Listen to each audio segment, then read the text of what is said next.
ஈரானுடைய சக்தி நிலையங்களை தாக்கும் நோக்கத்தோடு தான் நாங்கள் இந்த தாக்குதல்களை துல்லியமான உளவுத்துறை தகவல் அடிப்படையில் நடத்தி இருக்கிறோம் என்று சொல்லி இஸ்ரேலுடைய பிரதமர் பெஞ்சமின் நெதன்யாகு சொல்லியிருக்கக்கூடிய நேரத்தில் ஈரான் மீதான தாக்குதல்கள் தேவைப்படும் அளவுக்கு தொடரும் என்றும் இஸ்ரேல் எச்சரிக்கை விடுத்திருப்பதான செய்திகளையும் அல் ஜசீரா ஒளிபரப்பிக் கொண்டிருக்கிறது. அடுத்ததாக ஈரான் பாலிஸ்டிக் ஏவுகணை தாக்குதல்களை நடத்தப் போகிறதா அல்லது வேறு விதமான முடிவுகளை எடுக்கப் போகிறதா அல்லது F-35க்கு நிகரான விமானங்கள் அவர்களிடத்தில் இருக்கிறது, அந்த விமானங்களை கொண்டு தாக்குதல்களை நடத்தப் போகிறார்களா என்கிற கேள்விகள் தான் தற்போது மல்டி மில்லியன் கேள்விகளாக இருக்கிறது. ஏன்னா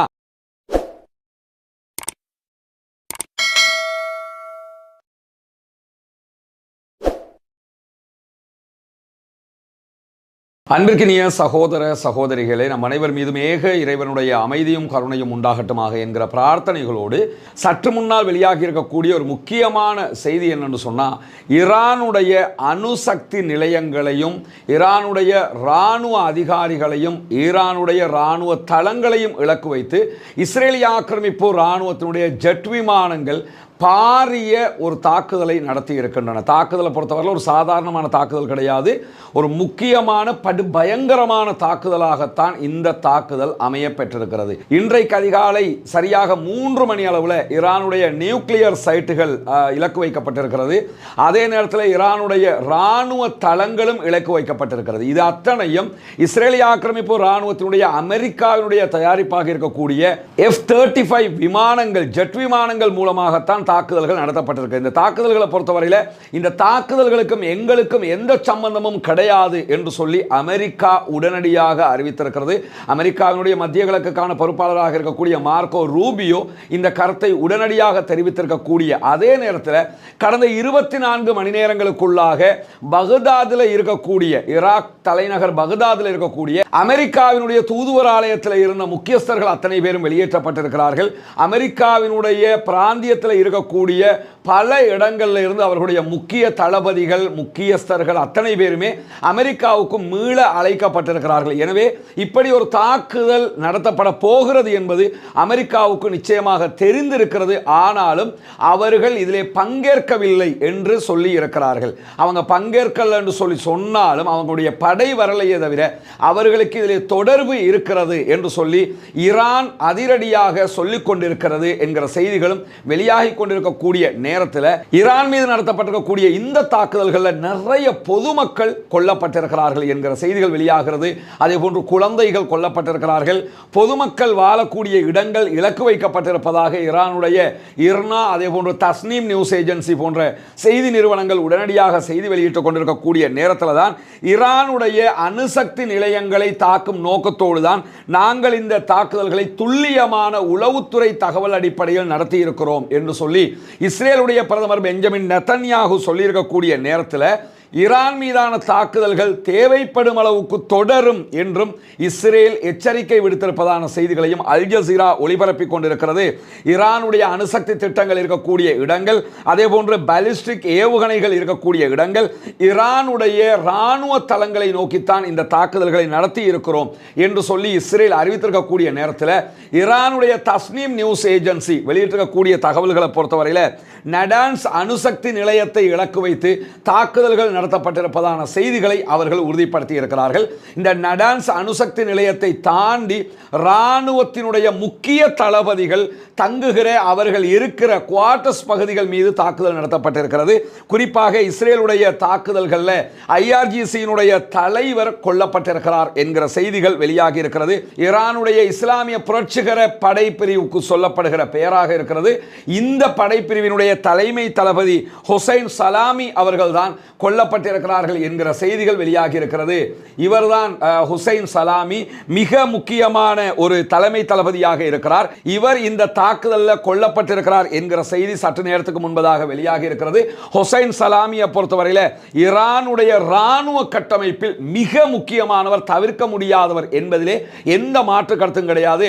நமக்கெல்லாம் தெரியும், ஏற்கனவே பகதாதுக்குள்ள ஈரானுடைய தலைமை தலைமை தளபதி ஒருவர் கொல்லப்பட்ட நேரத்தில், அமெரிக்காவால் கொல்லப்பட்ட நேரத்தில் அதற்கே வெறிபிடித்து பதிலடி தாக்குதல்களை வழங்கி இருந்தது ஈரான். அதே போன்ற ஒரு பதிலடி தாக்குதல்கள் உச்சமாக இருக்கும் என்கிற நிலை தற்போது எதிர்பார்க்கப்படுகிறது. இஸ்ரேல் முழுவதும் உடனடியாக ஊரடங்கு பிறப்பிக்கப்பட்டிருக்கிறது. இஸ்ரேலில் பாடசாலைகள் அத்தனைக்கும் விடுமுறை விடுக்கப்பட்டிருக்கிறது.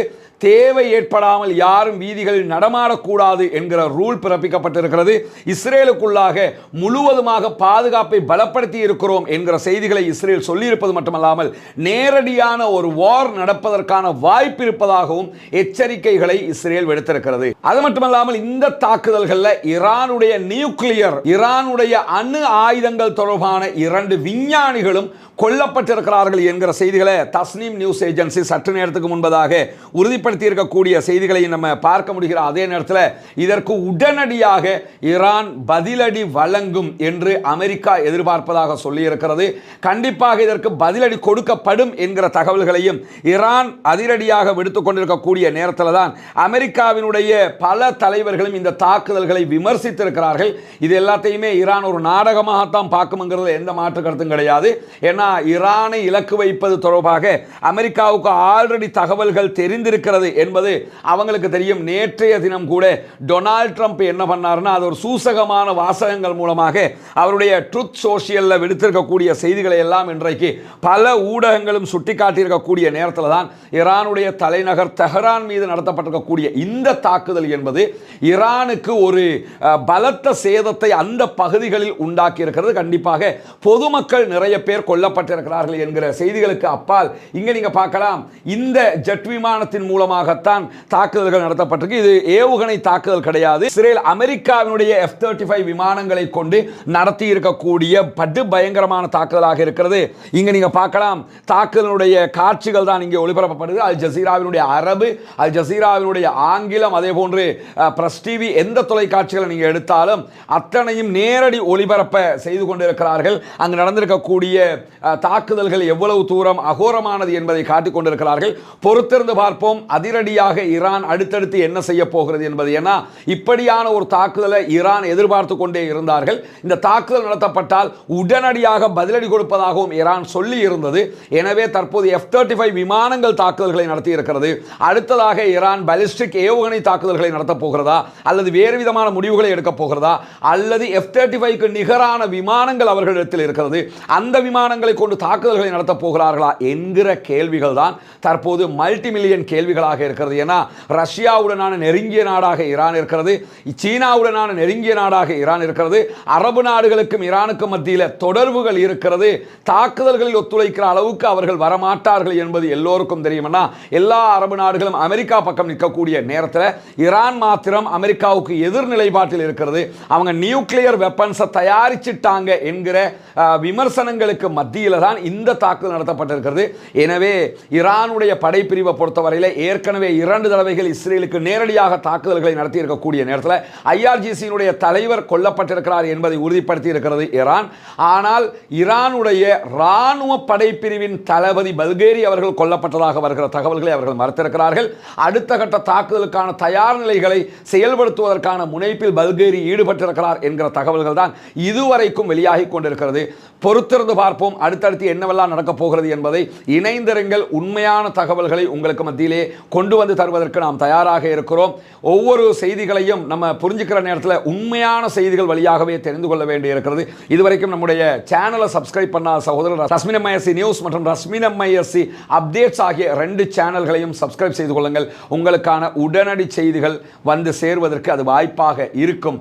பொறுத்திருந்து பார்ப்போம். அல்லாஹு தாலா பதட்டங்களை தணித்து நிம்மதியாக ஒரு சந்தர்ப்பத்தை மத்திய கிழக்கில் ஏற்படுத்த வேண்டும் என்கிற பிரார்த்தனைகளோடு அனைத்து நாடுகளுக்குள்ள புகுந்து தீவிரவாதம் பயங்கரவாத தாக்குதல்களில் ஈடுபடக்கூடிய இந்த பதட்டங்களை உண்டாக்கக்கூடியவர்களுக்கு எதிராக அல்லாஹ்விடத்திலே பிரார்த்தனை செய்யவும் மறந்து விடாதீர்கள். குனூத்துன் நாசிலாவை ஓதவும் மறந்து விடாதீர்கள். பொதுமக்கள் இன்றைக்கு கொல்லப்பட்டிருக்கிறார்கள், அப்பாவிகள் கொல்லப்பட்டிருக்கிறார்கள், நூற்றுக்கணக்கான குழந்தைகள் கொல்லப்பட்டிருக்கலாம் என்கிற அச்சம் ஈரானிலே வெளியிடப்பட்டு வருகிறது.